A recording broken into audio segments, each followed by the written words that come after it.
En el marco del aniversario 81 de la expropiación petrolera, Ricardo Rocha, director general de Ciudad TV, conversó con el analista de temas energéticos Fluvio Ruiz Alarcón acerca de la problemática actual de Petróleos Mexicanos, una reflexión de lo que significa la paraestatal, su proceso de cambio y sobre todo el futuro de la industria petrolera y las refinerías.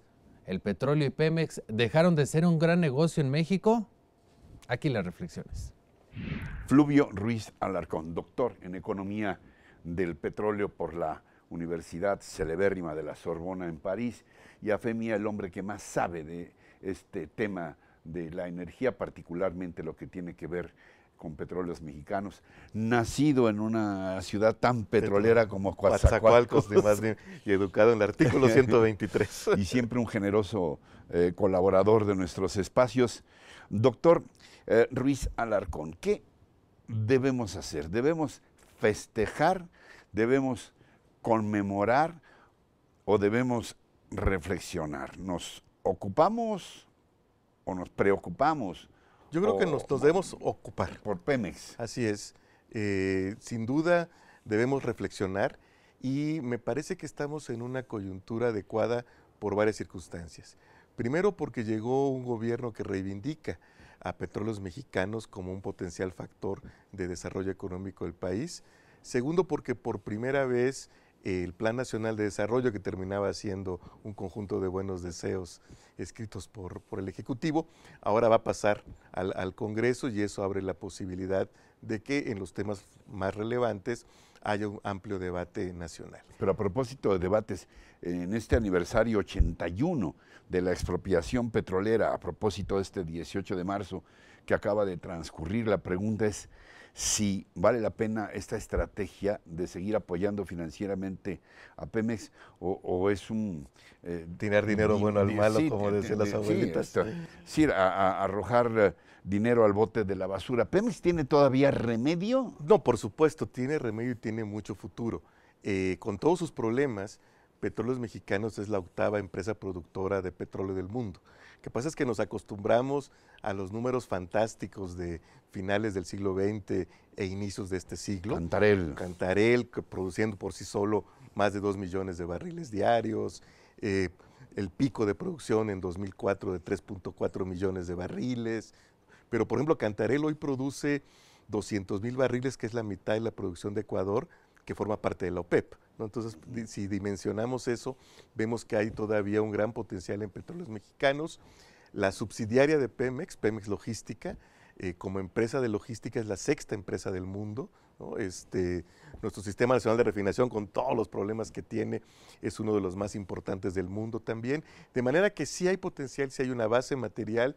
Pemex tiene un conjunto de asignaciones que concentran un potencial muy importante todavía por desarrollar, pero lo que se debe hacer es repensar la arquitectura institucional del sector, es decir, cómo organizamos al sector, cuál debe ser la dinámica de este sector, su relación con el modelo de desarrollo económico general, y dentro de cuál debe ser el papel de Pemex y la organización de Pemex para que cumpla con mayor eficiencia ese papel, ¿no? Creo que si logramos dar esta visión integral, sin duda hay muchísimo por delante de la industria petrolera. Mencionaste una palabra clave, refinación, y ahora hay una polémica sobre la anunciada construcción de la refinería de Dos Bocas en Tabasco.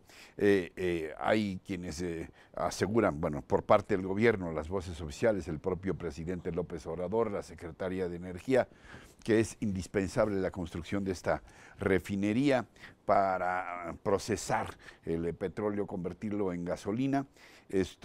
Y hay quienes aseguran que no es rentable, que ya no es rentable una nueva refinería, que mejor sigamos comprando gasolina o que compremos una refinería como tenemos una ya en Texas, porque ya no es negocio. Yo no lo vería como desde una perspectiva de negocio, sino desde la perspectiva de seguridad nacional.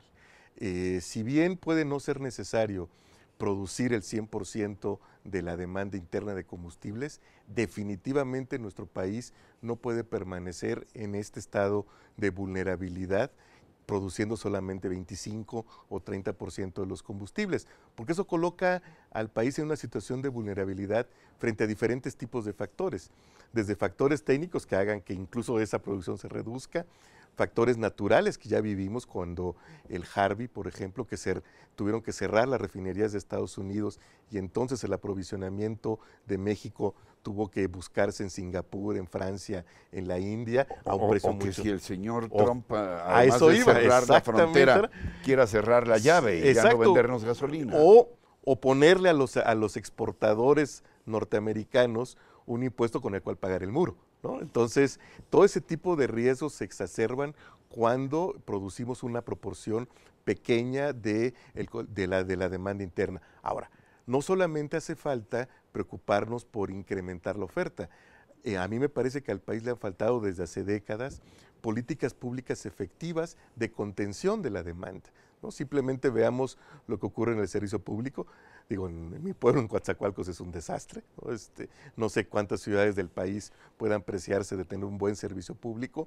En la propia Ciudad de México, tan entrañable, pues el metro, que es el único metro digno de ese nombre en este país, es insuficiente, sin duda. Quienes usamos cotidianamente el metro o el metrobús, con el que llegué hoy a tu programa, pues vemos que es insuficiente ya. Entonces necesitamos que haya estas políticas de contención de la demanda y no solo estas políticas de acrecentamiento de la oferta, que insisto, son más por cuestiones desde mi perspectiva de seguridad nacional que de rentabilidad o desde una perspectiva de negocios.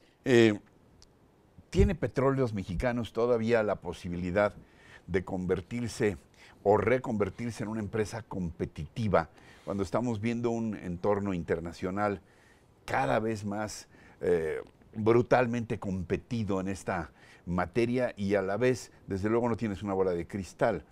¿Cómo se prevé que pueda reaccionar el mercado en cuanto a demanda? Hablamos del mercado internacional y el posicionamiento que pudiera tener todavía Petróleos Mexicanos. Sí, sin duda. Petróleos Mexicanos lo que requiere es un respiro fiscal. Se han ya hecho algunas medidas por parte de este gobierno, pero son al final del día medidas producto de la buena voluntad que hay desde el gobierno hacia Pemex, pero estas deben hacerse permanentes y eso pasa, por un lado, por una reforma fiscal importante al régimen de Petróleos Mexicanos. Simplemente recordemos, en el sexenio de Zedillo, Pemex entregó el 102% de sus utilidades al fisco, de ahí pasó al 107 con Fox, 123 ¿cómo que el con Calderón? 107? Eso no es posible matemáticamente, sí. 138%. Sí, porque lo obligaban a endeudarse para pagar. Solo para pagar impuestos. Ya no pensemos en las inversiones necesarias para el desarrollo. Simplemente para pagar impuestos, Pemex tiene más de 20 años endeudándose. Eso tiene que terminar. Eso necesita, como lo ha señalado el ingeniero Cárdenas en los últimos días, una reforma fiscal general, de manera que los ingresos que se le queden a Petróleos Mexicanos puedan ser sustituidos con nuevas fuentes fiscales. Desde hace 40 años hemos pospuesto una reforma fiscal progresiva y redistributiva sobre todo, y después necesitamos que Petróleos Mexicanos funcione como una auténtica empresa, propiedad del gobierno, por supuesto, controlada por el gobierno, pero con una vida corporativa similar a la de cualquier empresa, que le permita responder con agilidad, que tenga autonomía presupuestal y de gestión, que sus decisiones se basen en la lógica de la industria y no en las necesidades financieras de corto plazo del Estado, ¿no? Entonces, con esas condiciones podríamos tener un Pemex sin duda eficiente. ¿Quién puede y quién debe invertir en Petróleos Mexicanos? ¿Nada más el Estado o debe haber también inversión privada, tanto nacional como extranjera? Ahora el propio presidente López Obrador ha hecho un reclamo en el sentido de que las concesiones que se han dado hasta ahorita no han producido más petróleo por parte de compañías extranjeras, pero se planteó una licitación limitada de 4 entidades del extranjero para la construcción de dos bocas. ¿Cómo resolver esto? ¿Quién debe de invertir en Petróleos Mexicanos? A mí me parece que en el caso de Petróleos Mexicanos habría que analizar esquemas que se han dado ya en otras empresas públicas, Ecopetrol, Statoil, donde hay una cierta participación de la gente, ¿no? En el capital de las mismas, sin que el Estado pierda el control. Habría que analizar la pertinencia de ello, porque eso permitiría también aliviar un poco las presiones de deuda. Y en el caso de los contratos, creo que el reclamo del presidente, correcto, está muy asociado con esto que yo considero un esfuerzo propagandístico de última hora del gobierno anterior por hacer que la reforma continuara. Y son estas cifras faraónicas que se dijeron de 200,000 millones de dólares de inversión potencial, cuando eso es completamente falso. Para que llegaran esas inversiones, todos los recursos prospectivos, ni siquiera las reservas, se tendría que convertir en producción. Eso lisa y llanamente no ocurre en la industria, ¿no? En realidad, lo que hay comprometido de inversión con los programas mínimos de trabajo de todos los contratos es del orden de 5,000 millones de dólares. Y lo ya ejercido es del orden, como lo dijo el presidente, de 800 billones de dólares. La verdad, lo demás fue una exageración que buscaba que la opinión pública fuera receptiva a esos argumentos de que se debería mantener la reforma para no perder esas inversiones que sin duda están sujetas a lo que diga la geología. Entonces, a mí me parece que es muy saludable dar este espacio para evaluar la pertinencia o no de continuar las licitaciones, que no solo va a permitir hacer un análisis económico e institucional, sino también va a permitir a la Comisión Nacional de Hidrocarburos madurar y crecer en esta parte que no ha desarrollado mucho, que es la gestión de los contratos, ¿no? Como se hicieron muy rápido las primeras licitaciones, muy rápidas para los tiempos de la industria, por supuesto, la comisión creció en función de esos procesos y ahora necesita madurar, necesita consolidarse y necesita tener un área de gestión y de planeación mucho más sólida. Ya sabes que estos espacios siempre estarán abiertos para escucharte porque es muy aleccionador e insisto, tú no lo quieres reconocer, pero para mí eres el mayor experto en temas petroleros en México. ¿Qué le dirías finalmente a quienes pueden tomar decisiones en este campo desde el gobierno? ¿Cuál sería tu exhorto principal para revitalizar Petróleos Mexicanos? Primero que hay que hacer una revisión a la ley de hidrocarburos, que es la ley que fija las reglas, que fija cómo es la dinámica institucional del sector, urgentemente en una revisión del régimen fiscal de Petróleos Mexicanos y por último algo de largo plazo que es impulsar la investigación y el desarrollo tecnológico en el sector. Para mí siempre lo voy a considerar una derrota como nación, que con casi 120 años de historia petrolera, lo que tengamos para insertarlos en el mercado petrolero internacional sea solo nuestro potencial geológico y no nuestras capacidades técnicas. Creo que como país nos debemos ese reto. Fluvio Ruiz Alarcón, doctor en Economía del Petróleo por la Sorbona de París, expertísimo en asuntos energéticos, como siempre, gracias. No, mi querido gracias, Ricardo. Te lo aprecio mucho. Hasta muy pronto. Hasta muy pronto, Ricardo.